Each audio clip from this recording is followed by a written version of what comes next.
Hi everyone, आप सब कैसे हैं। उम्मीद है आप ठीक होंगे। जैसा कि डेली जो है कि वीडियो अपलोड हो रहा है, आज जो है कि मैथ का वीडियो अपलोड हुआ होगा प्रैक्टिस सेट का।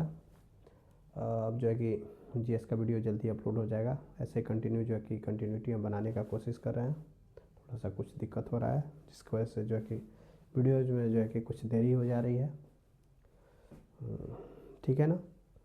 तो आज जो है कि जीएस का पोर्शन है, चलते हैं हम लोग पहले क्वेश्चन की तरफ। कह रहा है कि the first economic census of India was conducted throughout the country accept Lakshadweep during dash in collaboration with the state union territories UTs. कह रहा है कि पहला जो भारत में आर्थिक जो जनगणना हुआ था, ठीक है ना, पूरे भारत में हुआ था करके एक्सेप्ट लक्षद्वीप, लक्षद्वीप को छोड़कर हुआ था। ड्यूरिंग मीन्स कब हुआ था, in collaboration with the states करके यूनियन करके टेरिटरीज करके भारत के राज्यों और करके केंद्र शासित प्रदेशों के सहयोग से जो है जो आर्थिक जनगणना हुआ था वो भारत में कब हुआ था, लक्षद्वीप को छोड़कर। उसमें लक्षद्वीप शामिल नहीं था। तो जो आंसर हो जाएगा 1977। कितना हो जाएगा 1977। ठीक है, आगे चलते हैं।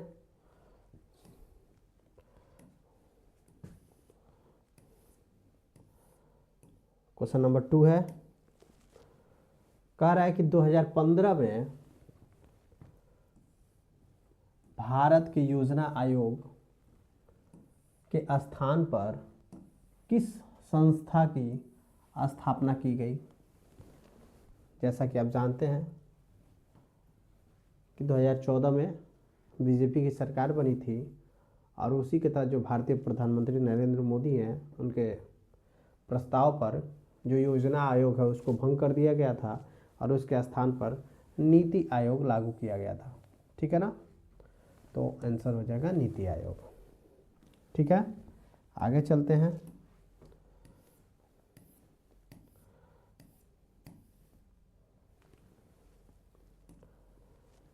कह रहा है कि ओपन नेटवर्क फॉर डिजिटल कह रहा है कि commerce ONDC is an integrative by कह रहा है कि open network for digital commerce यह किसके द्वारा कह रहा है कि इनिशिएटिव आई, कह रहा है कि इसका संचार किया जाता है, इसका संचालन किया जाता है। तो कह रहा है कि डिपार्टमेंट ऑफ कह रहा है कि प्रमोशन ऑफ इंडस्ट्री एंड करके इंटरनल ट्रेड के द्वारा इसका जो है कि संचालन किया जाता है। ठीक है, आगे चलते हैं। क्वेश्चन नंबर 4 है। कह रहा है कि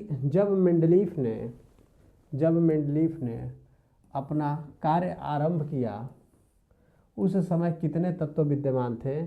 तो 63 तत्व जो है कि विद्यमान थे। आज वर्तमान में 118 जो है कि एलिमेंट मौजूद है। ठीक है ना, और इन्होंने ही एक जो है कि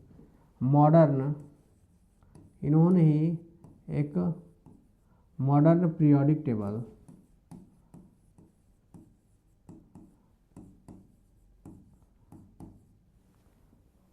आधुनिक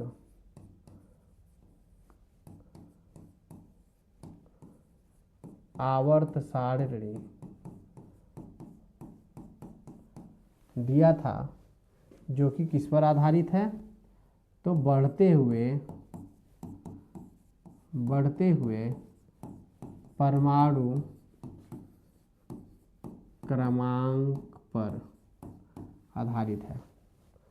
पहले किस पर था आधारित, तो पहले था बढ़ते हुए परमाणु भार पड़ता, जिसको बदल दिया गया, जिसको गलत सिद्ध कर दिया गया और बाद में हो गया बढ़ते हुए परमाणु क्रमांक पर इन्होंने दिया, ठीक है ना, मॉडर्न पीरियोडिक टेबल मेंडलीव ने। उस समय 63 तत्व जो है कि विद्यमान थे। आगे चलते हैं।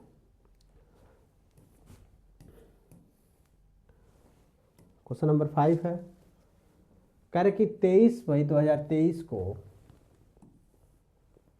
भारतीय प्रतिस्पर्धा आयोग competition commission of India CCI में अध्यक्ष के रूप में किसने कह कि संभाला है? तो किसने? रवनीत कौर ने जो है किसको संभाला है, ठीक है ना। ये आपका करंट है, आप अपना करंट तैयार कर लीजिएगा GD के लिए, क्योंकि करंट जो है कि पूछता है, कम से कम 6 महीने का करंट आपको तैयार होना चाहिए। कह रहा है कि एथलेटिक्स में IAAF, कह रहा है कि IAAF विश्व चैंपियनशिप में डैश से पूरी तरह एक पेशेवर प्रतियोगिता बन गई है। तो कब से बन गई है? 1997 से जो है कि एक पेशेवर कर की बन गई है प्रतियोगिता। आगे चलते हैं।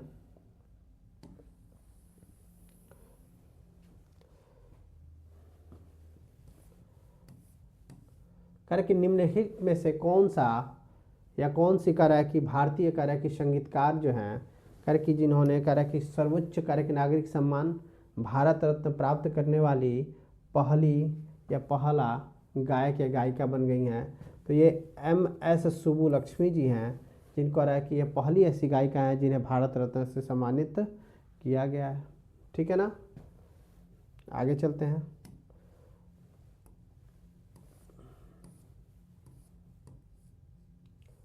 कह रहा है कि 8 मई 2023 में किस राज्य के मुख्यमंत्री को भयमुक्त राज्य बनाने के लिए भारत रत्न करके डॉक्टर अंबेडकर पुरस्कार से सम्मानित किया गया है? तो अब जानते हैं कि 2017 में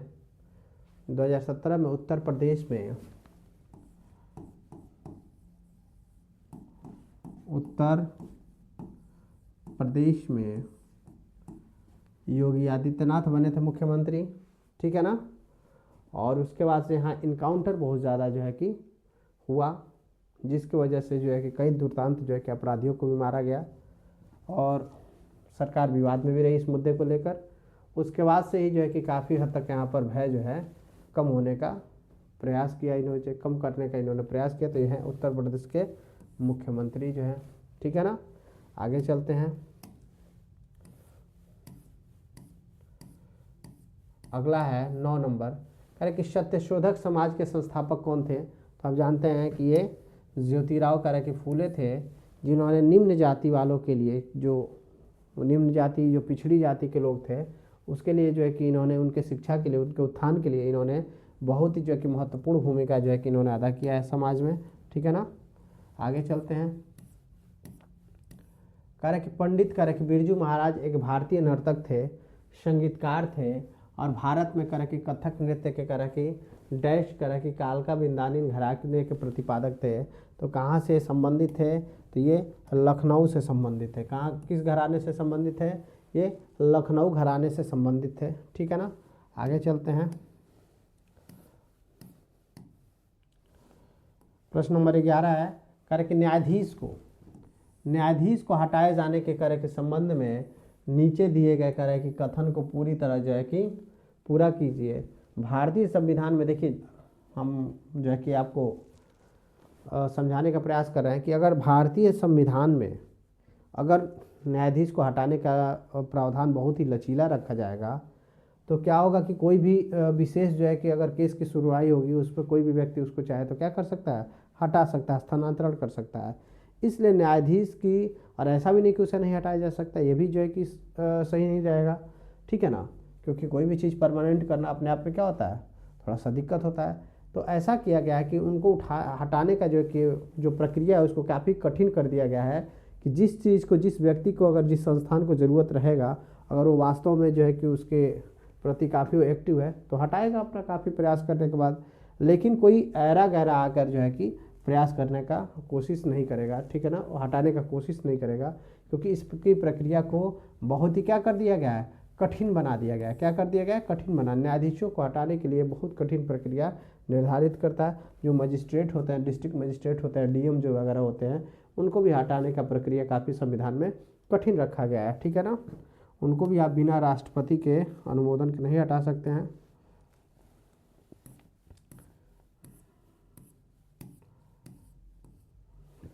बारह नंबर कह रहे कि रंगास्वामी कप का संबंध डैश खेल से है। कौन से खेल से है, आप जानते हैं रंगास्वामी कप का जो है कि संबंध है वो हॉकी से है। किससे है, हॉकी से है, ठीक है ना। 12 नंबर 13 नंबर है। भारतीय संविधान के भाग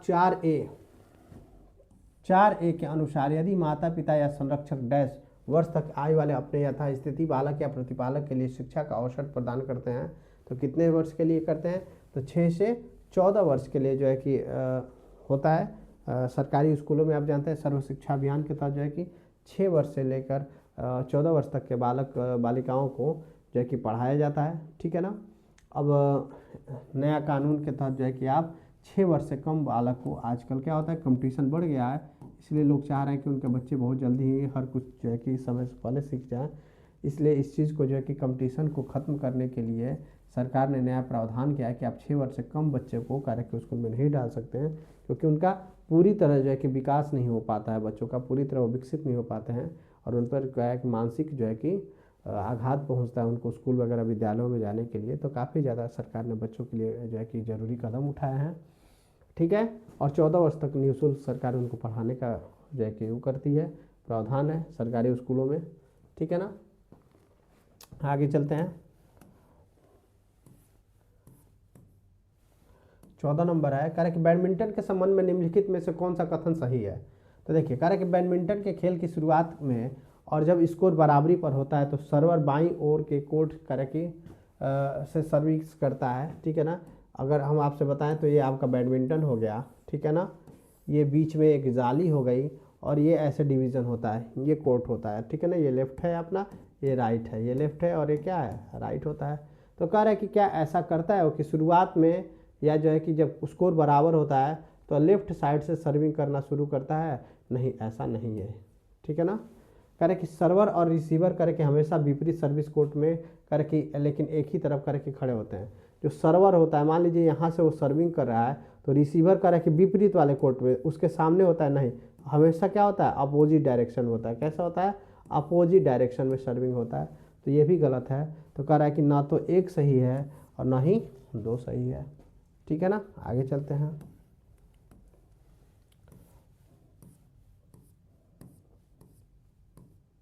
क्वेश्चन नंबर 15 है, करे कि डैश इज द मोस्ट करे कि कॉमनली करे कि यूज्ड करे कि मेजर ऑफ मनी करे कि सप्लाई।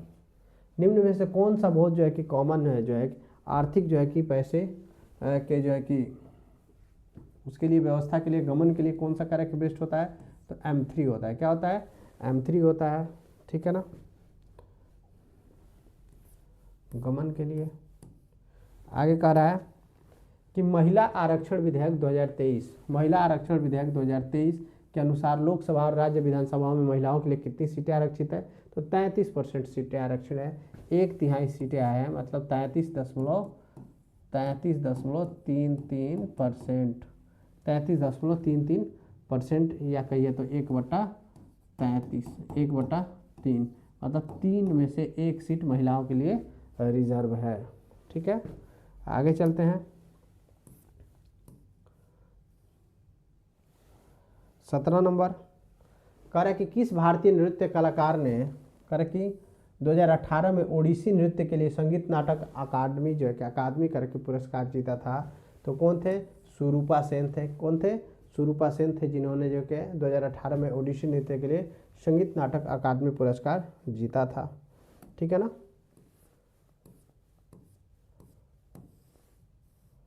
18 नंबर जो है वारांश, वारांश करे कि हिंदू त्यौहार है और दिवाली के समान होता है। ये करे कि निम्नलिखित में से किस जनजाति द्वारा ये मनाया जाता है, तो ये वर्ली और कोंकण जनजातियों के द्वारा ये मनाया जाता है, जो दिवाली जैसा लगभग त्यौहार होता है, ठीक है ना। आगे चलते हैं। Correct dash is the correct total करे process, dash is the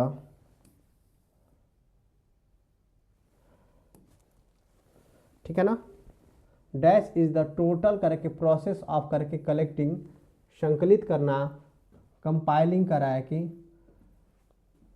analysing means विश्लेषण करना, एंड करके डिसेमनाइजिंग करके उसको प्रसारित करना, करके डेमोग्राफिक करके इकोनॉमिक करके एंड इकोनॉमिक आर्थिक करके सोशल डाटा करके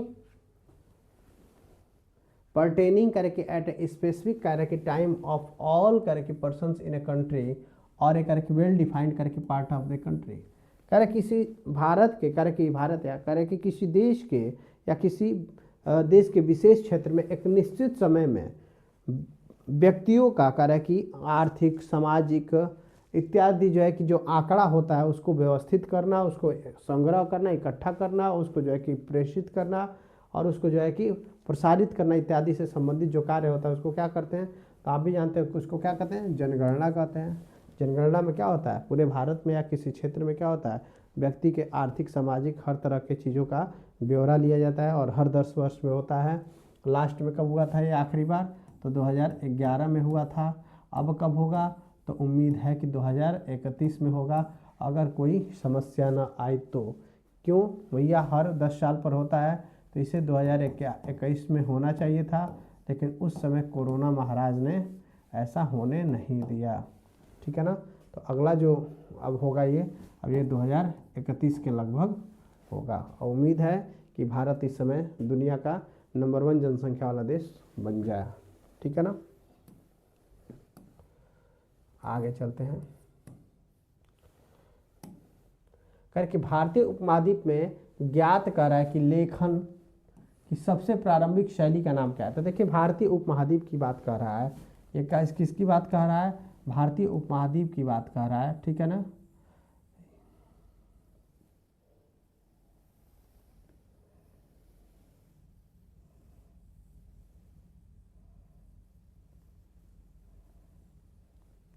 ये भारतीय उपमहाद्वीप की बात कर रहा है, किसकी बात कर रहा है, भारतीय उपमहाद्वीप की बात कर रहा है। तो उस समय जो सबसे प्राचीन लिपि है वो हम जानते हैं कि हमारा जो सबसे प्राचीन शहर है जो कहाँ था, त्रिभुजाकार था। कैसा था, त्रिभुजाकार था, इस आकार का था, ठीक है ना, त्रिभुजाकार था।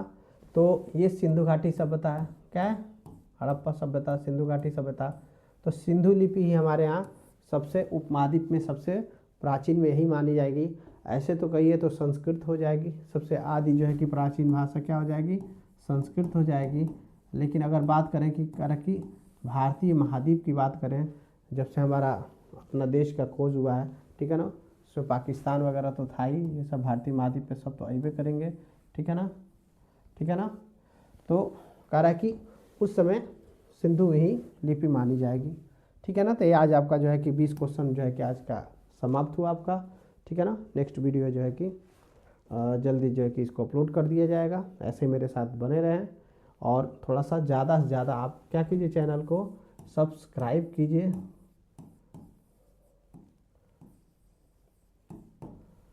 ठीक है ना, लाइक कीजिए, ठीक है ना, ज़्यादा से ज़्यादा लाइक कीजिए, शेयर कीजिए,